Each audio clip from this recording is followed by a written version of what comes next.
Alors la prochaine oratrice, hem, qui va nous parler de l'enseignement et d'études des mouvements de la Terre à l'école primaire française, c'est, Géraldine Boivin-Delpieux, Oui, à bonjour à qui je tous. laisse la parole.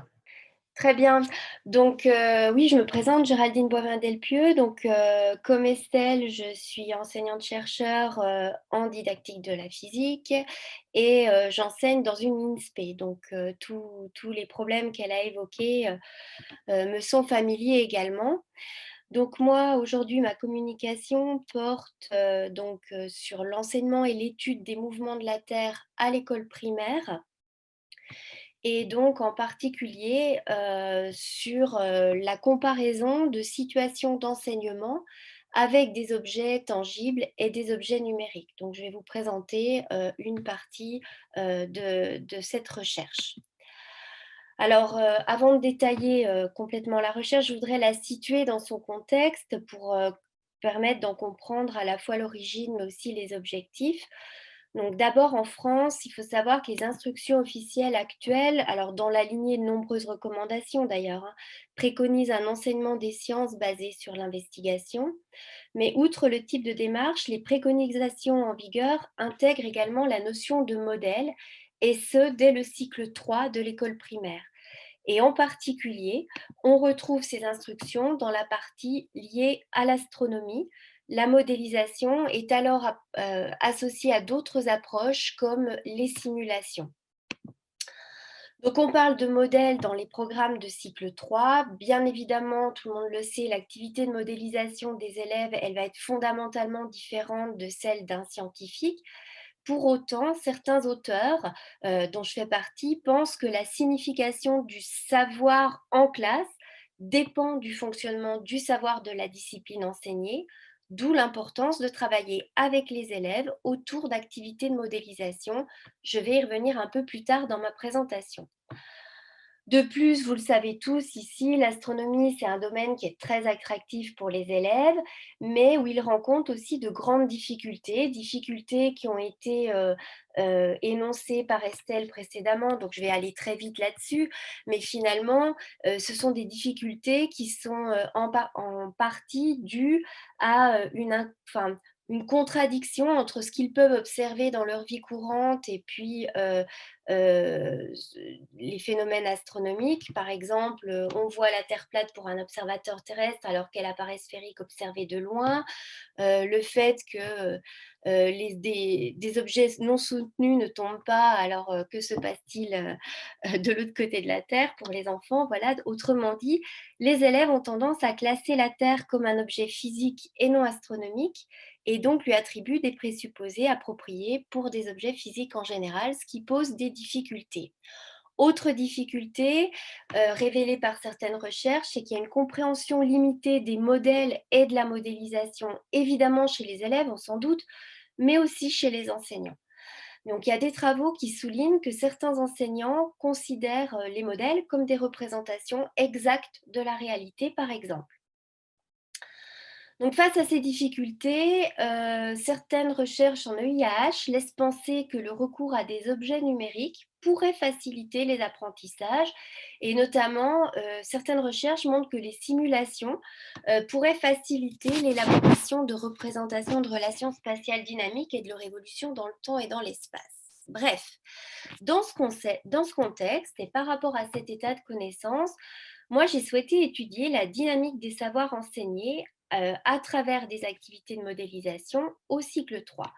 Et ce que je voulais faire, c'est surtout comparer deux types de situations d'enseignement et d'études des mouvements de la Terre. La première avec des objets réels, tangibles, alors très classiques, hein, des lampes, des balles en polystyrène, et la seconde avec des objets numériques type simulation, simulations qui sont disponibles pour les professeurs via Eduscol notamment. Donc l'idée pour moi, c'était d'étudier l'impact de situations relevant de deux stratégies didactiques différentes pour construire les connaissances visées en lien avec les mouvements de la Terre. Alors, cette question de recherche, elle nécessite le recours à un cadre théorique qui permet d'identifier les conditions d'avancée des savoirs dans la classe, lors des pratiques de classe, dans le contexte des démarches d'investigation, mais aussi de considérer les choix didactiques des professeurs lors de l'élaboration et de l'implémentation des séquences de sciences. Donc moi, j'ai recours à la théorie de l'action conjointe en didactique, ce qu'on appelle TACD, qui repose principalement sur trois hypothèses.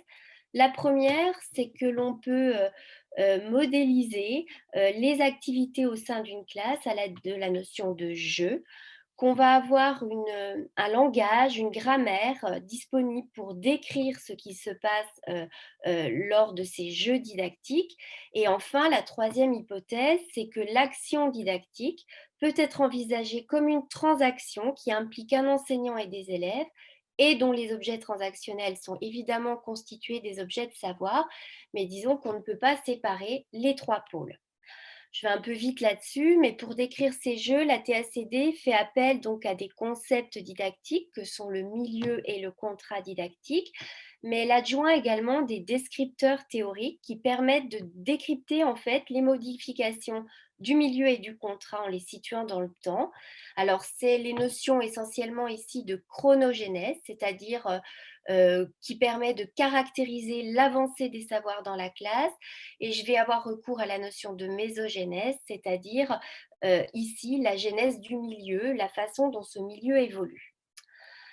Comme je l'ai mentionné en tout début de présentation, je considère que la signification du savoir en situation dépend du fonctionnement du savoir de la discipline enseignée, c'est-à-dire que les structures des transactions vont dépendre, dans notre cas, des savoirs spécifiques aux sciences physiques. Et donc, c'est pourquoi j'ai associé à la TACD deux autres formes théoriques spécifiques à la didactique de la physique, qui sont les niveaux de modélisation et les tâches épistémiques. J'en dis deux mots. Concernant les niveaux de modélisation, alors moi je prends appui sur les travaux de Karine Bécu-Robineau qui définissent 5 niveaux de modélisation répartis dans deux mondes. Donc il y a le monde des objets et des événements et le monde des théories. Et elle considère que les activités des élèves vont pouvoir relever de l'un de ces 5 niveaux et le modèle va jouer une fonction d'intermédiaire relationnel entre la théorie et le monde des choses. Donc c'est pourquoi moi j'ai choisi de repérer au sein des différents jeux d'apprentissage quels étaient les mondes sollicités par les élèves. Second cas théorique, il est issu des travaux de Olson puis ensuite d'André Tiberghien qui est en lien avec la notion de tâche épistémique. Donc André Tiberghien estime que la compréhension d'un concept nécessite d'établir de nouvelles relations entre les éléments de savoir et que ces relations peuvent être construites par différents types de raisonnements qui sont caractérisés au sein des tâches épistémiques. Donc ce sont ces tâches épistémiques que vous voyez apparaître dans le tableau que j'ai cherché à identifier au sein des jeux d'apprentissage, d'écrire, définir, questionner, etc. Donc, je vais rendre compte ici du travail mené avec deux enseignants essentiellement, donc l'un en CM1, l'autre en CM2, à qui j'ai demandé de produire une séquence d'enseignement en lien avec la partie du programme, donc ciel et terre, et tous les deux ont choisi de traiter de la variation de la durée de la journée au cours des saisons pour construire les connaissances visées en lien avec les mouvements de la Terre et puis la formation des ombres. Donc, je leur ai demandé d'intégrer à la fois des outils numériques et les objets tangibles classiques dans leur séquence, mais sans leur donner d'autres consignes. Donc, je ne peux pas parler de situation ordinaire puisque j'ai imposé quelque chose, mais je vais parler de perturbation contrôlée au sens de Chevalard. Donc, on se rapproche de situations ordinaires. Alors, comment je m'y suis prise? Mon corpus principal, il est constitué de séances filmées dans les deux classes et de leur transcription. Et le corpus secondaire, il est constitué essentiellement des entretiens avec les enseignants, de leurs fiches de préparation, des productions des élèves.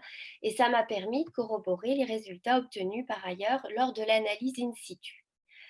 Alors, je m'y suis prise comment? J'ai d'abord procédé à un découpage thématique des séances afin de rendre compte du sens du discours dans la classe du point de vue du savoir.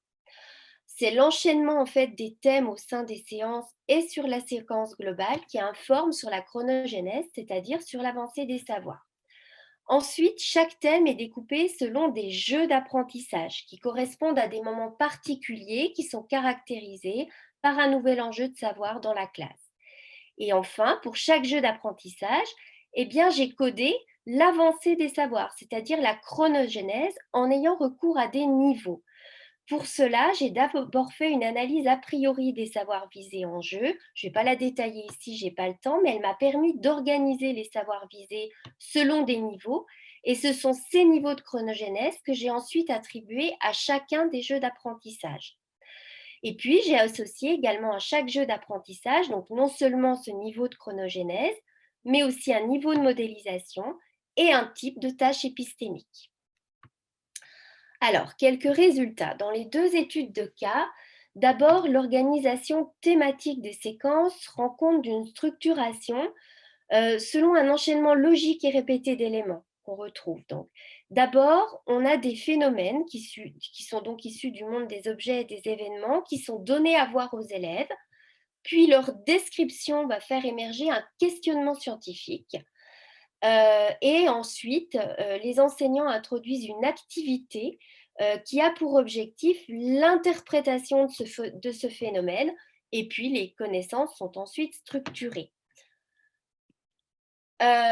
J'ai pu constater que le matériel tangible classique, type balle, lampe, a toujours été introduit dans le milieu didactique au moment de ce qu'on appelle l'investigation, c'est-à-dire pour répondre aux problèmes scientifiques. Et donc, le matériel tangible est introduit dans le milieu didactique lorsque les tâches épistémiques demandées aux élèves sont des tâches d'interprétation. Alors que dans mes études de cas, ça ne reste que des études de cas, mais les simulations sont quant à elles essentiellement introduites dans le milieu au moment de la description des phénomènes observables étudiés et vraiment très rarement lors de l'interprétation de ces phénomènes. Donc les simulations sont plutôt associées à des tâches épistémiques de description. Et ce, même quand les simulations auraient porté les informations nécessaires pour interpréter des phénomènes. Autrement dit, donc, le rôle attribué par les professeurs aux objets tangibles et aux objets numériques est vraiment différent. De plus, donc, je l'ai dit, les simulations sont utilisées pour décrire des phénomènes, mais j'ai constaté que ces phénomènes avaient toujours été par ailleurs mis en évidence en amont avec les élèves, d'où une rupture chronogénétique, c'est-à-dire une rupture dans l'avancée des savoirs, dû à cet usage que je peux qualifier un peu restrictif finalement des simulations. Autrement dit, les jeux d'apprentissage dans mes études de cas qui sont marqués par une très forte avancée des savoirs ont tous impliqué le recours à du matériel tangible. Je vais illustrer mes propos par un exemple concret. Donc, dans la classe de CM2, je vais resituer le jeu d'apprentissage dans la séquence. On est au moment où les élèves, à travers une étude documentaire, ont pu constater que pour une date donnée, la durée de la journée varie en fonction de la latitude d'un lieu. Le maître leur a alors demandé de trouver une explication à ce phénomène, et c'est pour répondre à cette question que les élèves ont dû élaborer et mettre en œuvre un modèle. Alors dans la classe, ils appellent ça une expérience, en ayant à disposition pour une date donnée une liste de villes avec la durée de la journée correspondante, un planisphère, des balles en polystyrène, des pics et des lampes de poche. Dans ce jeu, les élèves observés, qui sont un groupe de filles, devaient interpréter, donc je viens de le dire, un fait observable, à savoir la variation de la durée de la journée en fonction de la latitude, et ce en utilisant du matériel mis à leur disposition dans le milieu. Le groupe d'élèves observés a d'abord fait appel à des éléments relevant du monde des théories, cette fois, pour convenir de la façon d'utiliser le matériel fourni, et ce, dans le but de trouver une explication au phénomène. Donc ce groupe a pris en compte d'abord la révolution de la Terre dans le plan de l'écliptique, en faisant tourner la balle autour de la lampe, tout en la maintenant dans un plan unique qui est le plan de leur table. La rotation de la Terre sur elle-même est également prise en compte. Pour cela, les élèves font tourner la balle autour du pic à brochette qui représente finalement l'axe des pôles, et globalement, les vitesses relatives de rotation et de révolution sont approximativement respectées. Alors elles le disent dans un langage courant et un peu imagé. Elles disent en 365 jours, la Terre tourne autour du Soleil mais comme une marmotte. Bon, voilà. Toutefois, le pic représentant l'axe des pôles est positionné perpendiculairement à la surface de la table, ce qui n'est pas en accord avec le savoir de référence et l'inclinaison d'épaule. Lors de cette première modélisation, les élèves notent alors que l'ombre propre de la balle représente l'ombre propre de la Terre et donc la zone correspondante à la nuit. Dans cette configuration, elles constatent que l'ombre propre de la balle en polystyrène occupe toujours la même surface et ce, quelle que soit la position de la balle par rapport à la lampe. Donc elles vont en déduire que dans cette configuration, la durée de la nuit ne varie pas en fonction de la latitude et ce, quelle que soit la position de la Terre. Donc les éléments du milieu vont permettre aux élèves de faire le lien entre un fait dans le monde des événements, à savoir la non-variation de la nuit, et un élément issu des théories, à savoir la non-inclinaison de l'axe d'épaule.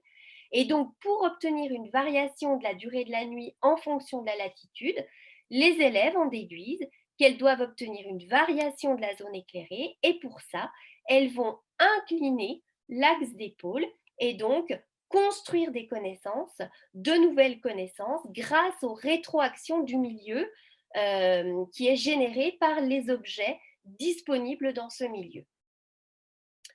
Donc, on constate une forte avancée des savoirs dans la classe lors des jeux d'apprentissage impliquant du matériel tangible. Je viens de le dire et je l'ai illustré par un exemple. Mais attention, la réciproque n'est pas vraie. C'est-à-dire que les jeux d'apprentissage impliquant du matériel tangible n'ont pas tous été marqués par une forte avancée des savoirs. On a constaté des difficultés liées à l'utilisation du matériel. Alors, ça peut s'expliquer parce que les connaissances préalables des élèves ne sont pas toujours suffisantes pour organiser les éléments du milieu mis à leur disposition. Ils ne savent pas utiliser le matériel. Par exemple, sur la première image que vous voyez là, les élèves ne savent pas comment positionner la balle en polystyrène par rapport à la lampe. On constate aussi des difficultés liées au matériel lui-même utilisé. Par exemple, le diamètre des balles en polystyrène qui est trop grand par rapport au faisceau lumineux. Et donc, on arrive à des conclusions erronées du fait de ce matériel qui n'est pas forcément adapté. Enfin, je voudrais signaler que les rares moments, c'est arrivé une fois où les simulations sont utilisées dans le but d'interpréter, les élèves n'ont jamais réussi à associer les phénomènes observables avec des éléments théoriques, même quand, alors là c'est une simulation qui est issue de la main à la pâte, même quand on a des informations théoriques dans la simulation, les élèves n'ont jamais été en mesure de les repérer. Alors, je voudrais donner rapidement quelques éléments de conclusion quant à d'abord l'usage de ces simulations. Donc, on a pu constater un usage plutôt restrictif des simulations dans la classe. Parfois, elles étaient utilisées pour mettre en avant un phénomène observable. Elles auraient pu être utilisées pour interpréter, ça ne l'a pas été fait. Mais je voudrais prendre soin de replacer ces résultats dans le contexte particulier des classes que je suis allée observer et de les pondérer par une plus grande expérience de la classe des objets tangibles que des objets numériques. Les entretiens d'ailleurs avec les enseignants révèlent leur expérience limitée du recours aux objets numériques dans leur classe, recours que j'avais ici imposé. À ce stade, je m'interroge aussi sur le fait que les simulations puissent permettre une meilleure compréhension des mouvements qui sont évidemment en 3 dimensions. Après avoir vu des simulations, les élèves vont par exemple ici opérer un mouvement de balancier sur l'axe d'épaule ou encore ne pas maintenir l'axe de rotation de la Terre avec une direction constante lors de la révolution de la Terre autour du Soleil. À la suite de ça, et je terminerai, avec les professeurs engagés dans le projet, on est allé plus loin, on a conçu un prototype de réalité augmentée, donc on a nommé Terra 3D, peu importe, pour l'enseignement de cette partie du programme, en se basant sur toutes les difficultés qu'on avait pu lister durant cette première phase d'analyse. Je vous montre quelques images très rapidement de ce prototype qui fonctionne selon 3 modes. On a un premier mode qui permet de découvrir des phénomènes observables. Donc là, on peut se balader sur Terre en différents lieux et choisir différentes dates d'observation. On peut alors modéliser la trajectoire du Soleil dans le ciel et la comparer avec des trajectoires à des dates spécifiques que sont les équinoxes et les solstices. Et puis ensuite, on a un mode où les élèves vont essayer leurs hypothèses, tester leurs hypothèses, modéliser. Donc, ils peuvent bouger l'axe d'épaule et puis ils peuvent visualiser le chemin parcouru par quelqu'un à la surface de la Terre dans la partie éclairée, la partie non éclairée, et ainsi comparer la longueur des arcs.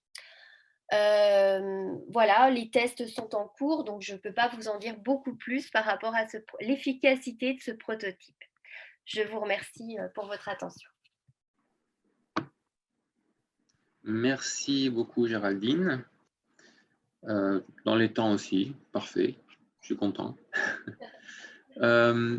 En attendant, il y a une question, on vous demande un exemple, une question qui pose sur la notion de transposition didactique, et le participant vous demande un exemple concret de passage de savoir savant à savoir enseigné en astronomie. Alors, un exemple de savoir savant à savoir enseigné. Alors, je vais répondre à la question en donnant déjà les savoirs enseignés, enfin voilà, quels sont les savoirs enseignés en astronomie au cycle 3 à l'école primaire. On est essentiellement donc sur les mouvements de la Terre.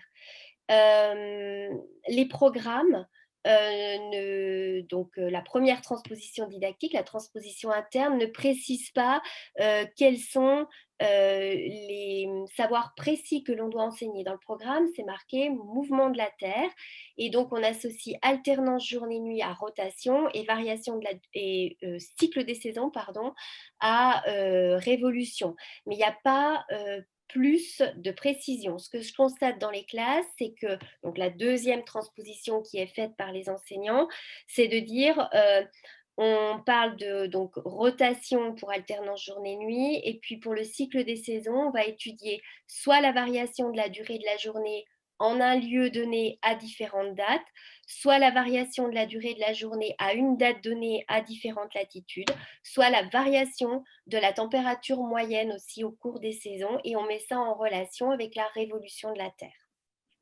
Voilà. Mais il y a peu de précision dans les programmes. Je ne sais pas si je réponds très bien à la question, mais en tout cas, c'est un véritable problème pour les enseignants qui ne savent pas toujours exactement ce qu'ils doivent enseigner ou ce qu'ils peuvent enseigner dans cette partie-là du programme. Très bien. Je ne vois pas d'autres questions pour le moment, alors je vais me permettre d'en poser une. Vous avez parlé dans vos séquences, vous mettez à disposition le matériel, et si j'ai bien compris, vous dites aux élèves, voilà, vous avez ce matériel à disposition. Et moi, je me demande dans quelle mesure ça ne conditionne pas les élèves à utiliser le matériel donné. Et je voulais savoir quelle était la différence d'approche et de réaction des élèves entre faire comme ce que vous avez décrit et leur dire de quoi vous auriez besoin pour montrer ou pour expliquer tel ou tel phénomène. Alors d'abord, juste une précision, c'est pas moi qui leur donne le matériel. Je suis bien dans un contexte où moi je vais dans la classe, mais ce sont les enseignants qui mettent en œuvre leurs séquences, et j'ai analysé des séquences que je qualifie quasiment d'ordinaires. Voilà, donc première précision. Donc effectivement, dans la plupart des classes, les enseignants imposent le matériel tout simplement pour des raisons pratiques, parce qu'ils ont peu de matériel, et donc si les élèves demandaient un autre matériel, ils seraient bien ennuyés. Donc forcément, ça va impliquer, ça restreint finalement le raisonnement des élèves, puisqu'ils sont obligés de se plier à ce matériel. J'ai observé donc une fois dans une classe une enseignante qui avait décidé de demander aux élèves le matériel dont ils auraient besoin.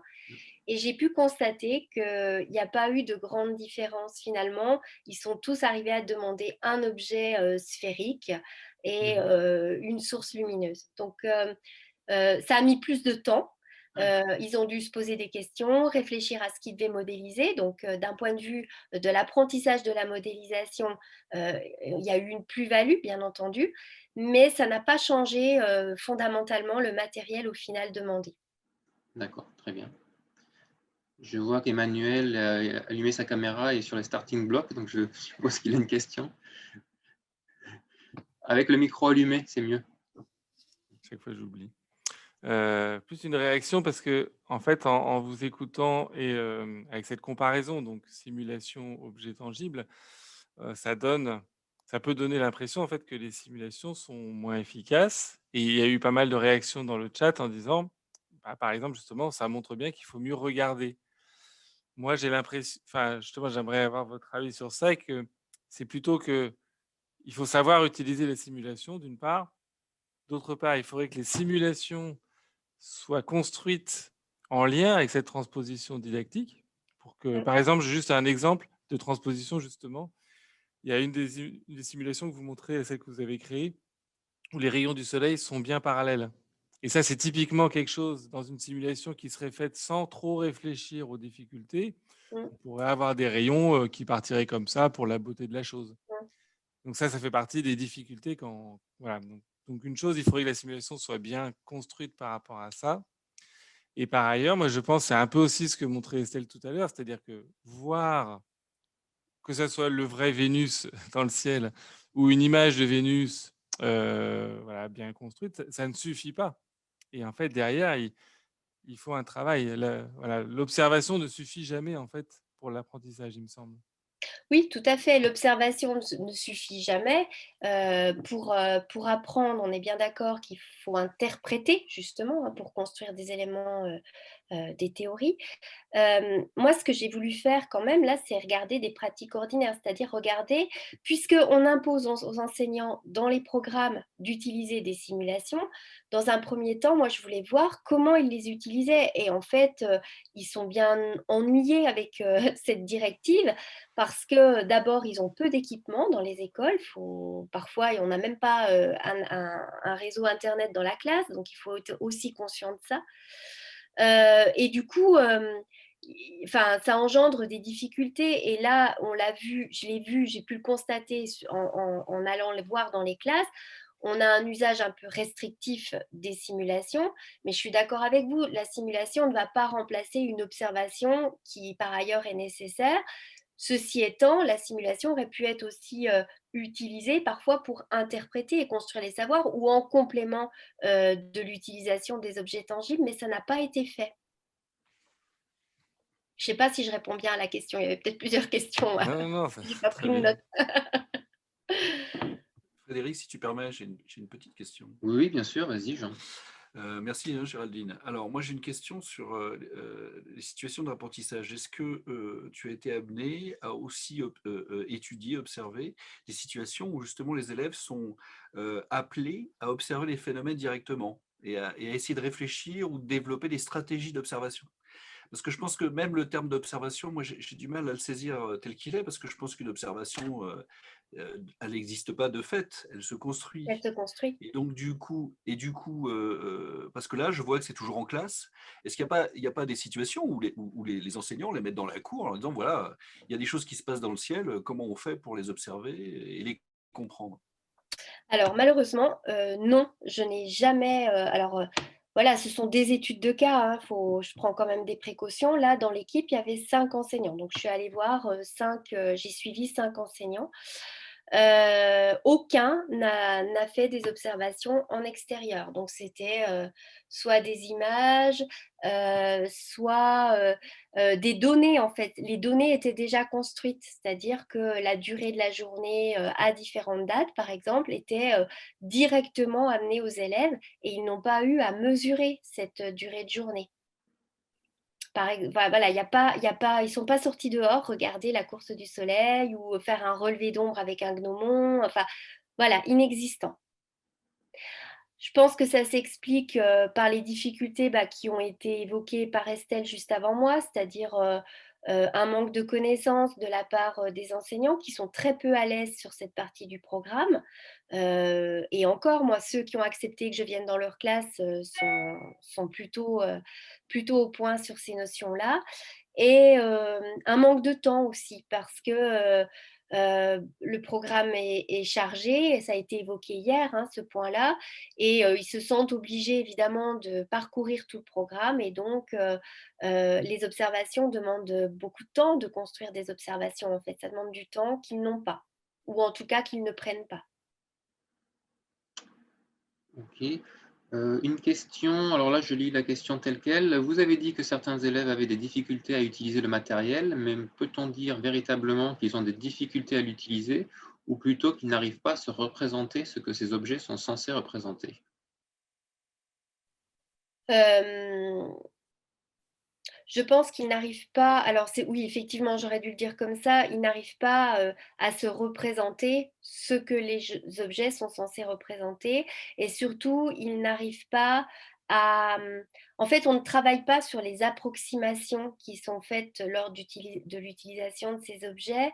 Par exemple, s'ils se souviennent que le soleil est fixe, ils ne veulent plus du tout bouger leur lampe.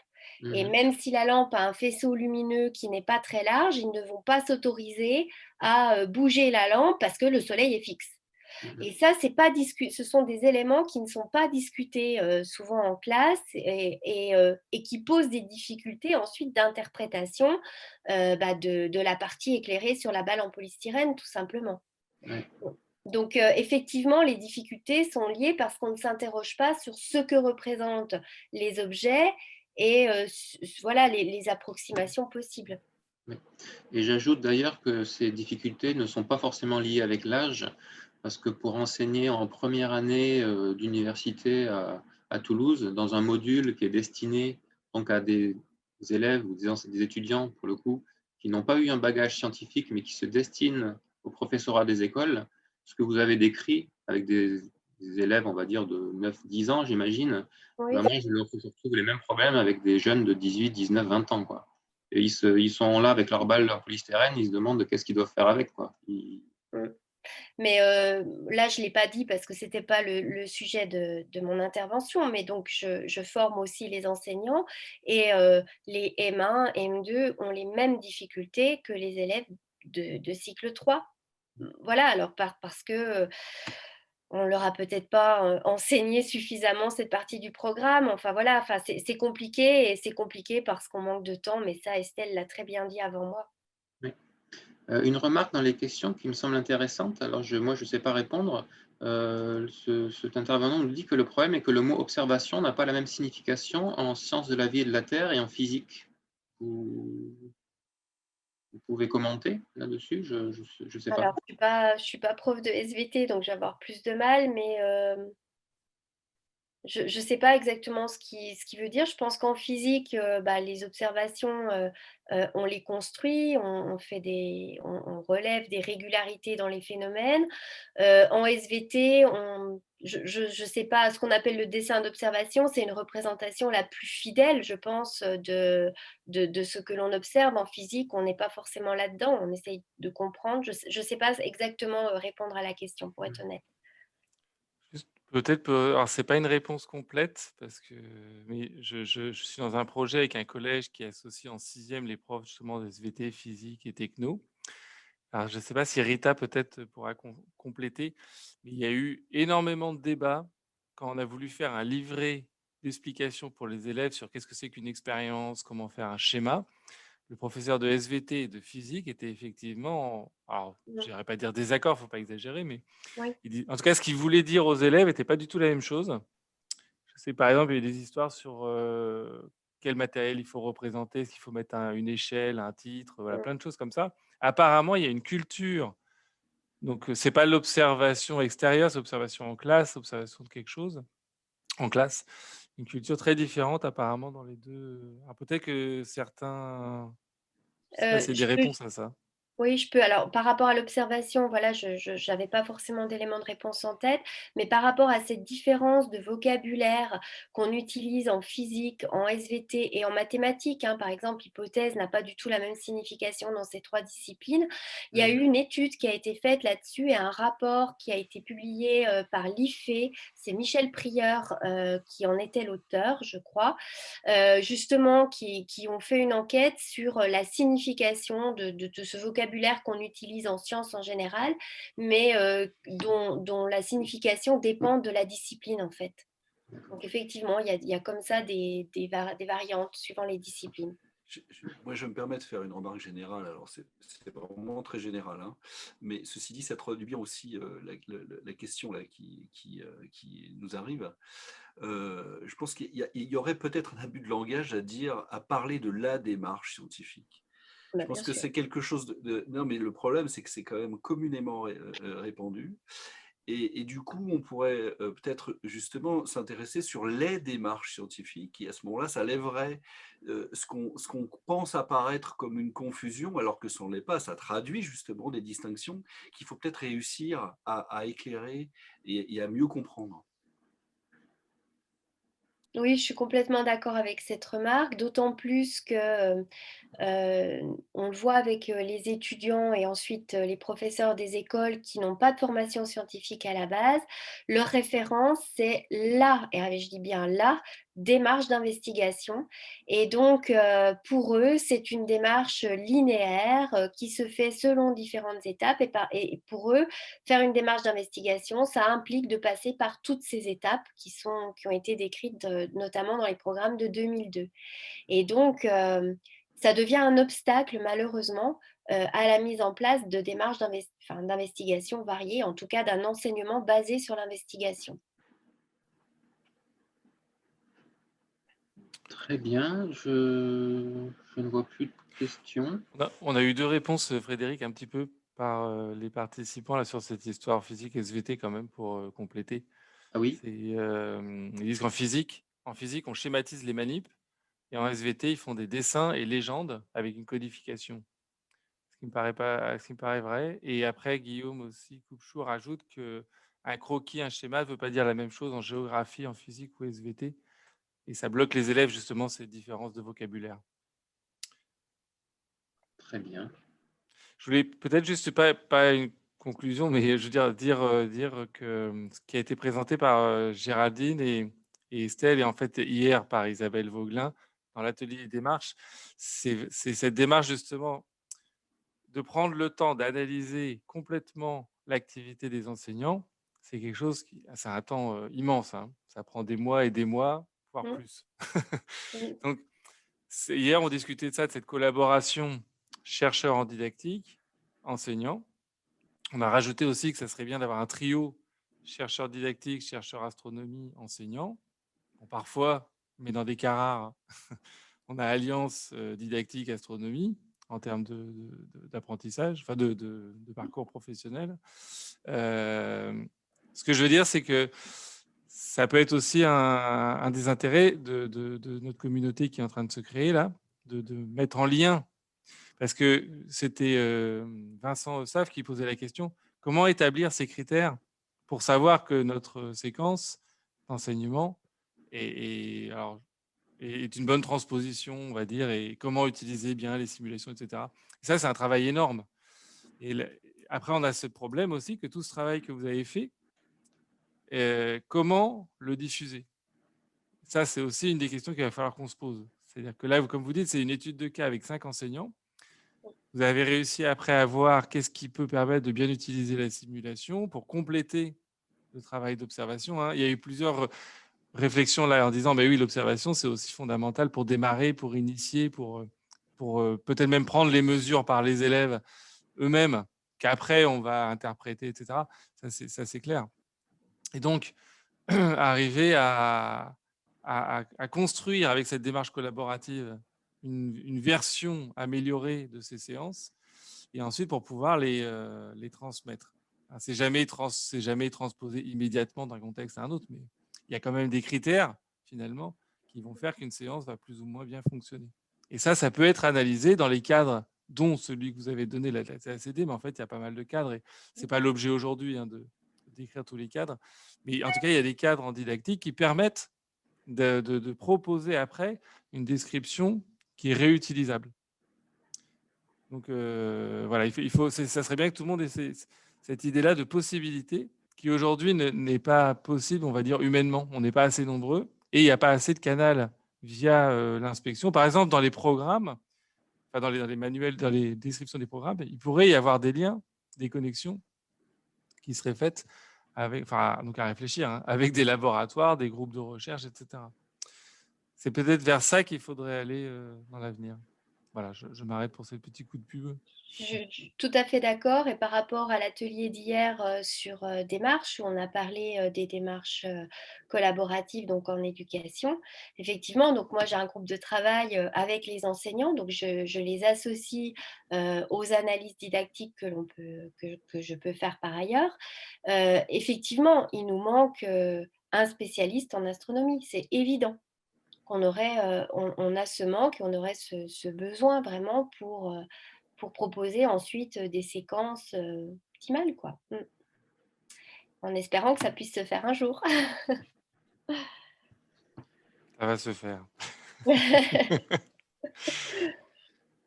y Très avait des mains bien. levées. Emmanuel, oui, un dernier mot Non, il y avant avait des mains de... levées si tu veux, si on a le temps. Hein. Je ne sais pas si on a le Ah, temps. des mains levées. Ouais. Tu veux que je le donne la parole? Ah oui, parce que je ne vois pas ça. Donc, il y a Bruno Vazzana. Je ne regarde pas le côté... Bruno Vazzana, vous pouvez parler.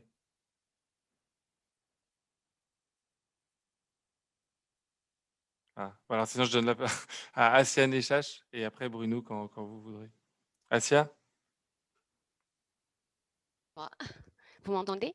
Oui, Tout d'abord, merci pour cet excellent exposé. Vraiment, j'ai été vraiment ravie d'écouter. Je suis enseignante-chercheur en didactique des maths et formatrice également école primaire et puis aussi au niveau des mathématiques au secondaire. Donc, ça fait depuis des années qu'on se pose cette question de modélisation, la question de l'usage aussi de la simulation. Donc, plus particulièrement, moi, je vais me focaliser sur ce que vous avez exprimé pour l'école primaire, c'est-à-dire la difficulté des enseignants à aller à s'engager à utiliser de manière correcte tous ces outils numériques. Donc, vous avez plutôt utilisé la simulation, mais il faut savoir qu'en mathématiques, nous avons le même souci. C'est-à-dire que quand je demande à des étudiants d'utiliser les TIS justement pour améliorer comme support pour les cours en mathématiques, c'est extrêmement difficile. Tout d'abord, ils n'ont pas forcément une formation nécessaire, que ce soit, comme vous dites, hein, comme vous l'avez très bien explicité dans votre domaine, il faut savoir aussi en mathématiques, nous avons le même souci, malgré qu'on ait plus d'heures que vous. Ça, c'est un fait. Maintenant, avec ce fait, je pense qu'il est nécessaire à l'heure actuelle de se poser la question de former ces enseignants, de les accompagner, tel que vous avez déjà, vous, commencé à faire dans votre expérimentation, dans vos recherches.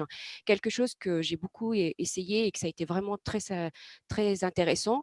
Alors, ça se fait, je suis dans l'Académie de Versailles avec mes copains d'Emmanuel Rolland, etc. C'est très difficile quand on est dans des grosses INSPE. Par contre, moi, je sais que dans les INSPE telles que moi, j'étais à Orléans auparavant, c'était très intéressant sur la question de la diffusion, sur la question de l'impact sur le terrain. Eh bien, le démarchage au niveau de l'inspection du DAZEN, il y a des groupes, il faut savoir que vous avez des groupes sciences départementaux avec qui j'ai beaucoup travaillé. J'ai frappé à la porte. Bon, effectivement, j'étais une matheuse, mais j'ai embarqué mon collègue qui était aussi en physique et en techno. Et il faut savoir qu'il y a eu des projets de polyvalence et il y a eu on a inséré par exemple dans les semaines de mathématiques, semaines des sciences, et il y a eu des projets qui sont nés. Et à partir de là, on a construit des sites directement disponible donc sur le site du département. Et les enseignants, en fait, on avait fait aussi des conférences, des animations pédagogiques qui a permis à diffuser le plus largement possible.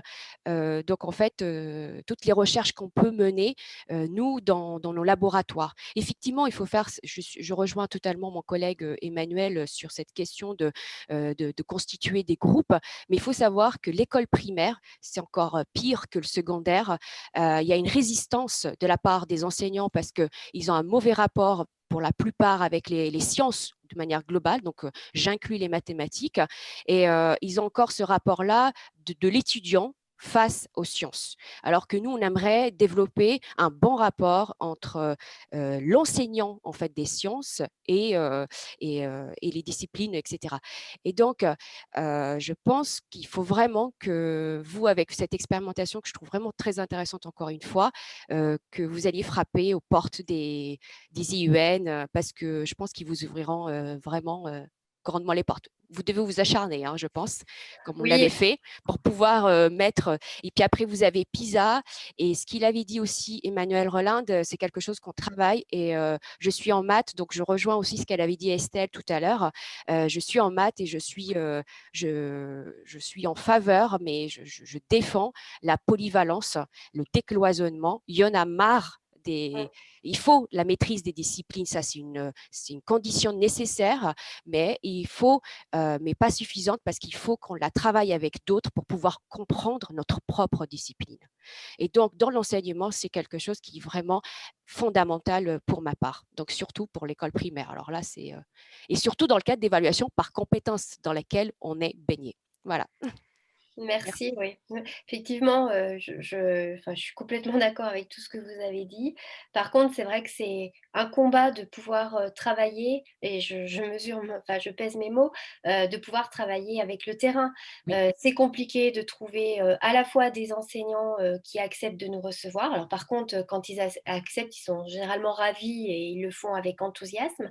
Par contre, ça leur demande beaucoup de temps et donc, à un moment donné, ça veut dire qu'il faut aussi qu'on trouve un financement pour ces heures d'heures complémentaires pour eux, quand ils s'engagent de la sorte. Et franchement, c'est très, très difficile, je trouve.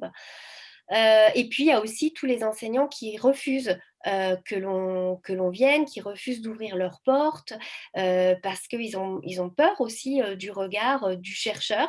Et c'est ce que j'évoquais hier dans l'atelier démarche, c'est-à-dire que cette relation confiance avec les enseignants sur le terrain, elle est longue à construire. Elle est longue, il faut leur montrer qu'on n'est pas là pour juger, que c'est une collaboration, qu'on a chacun nos compétences, qu'on va pouvoir mettre en commun, partager, échanger.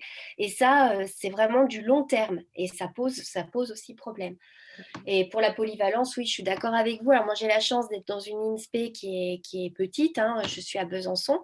Et effectivement, on a mis des choses en place, notamment avec les profs de français, sur l'usage des albums pour l'enseignement des sciences. Alors, ce n'est pas en astronomie, je ne l'ai pas présenté là, mais notamment sur levier-balance, où on a fait des choses ensemble.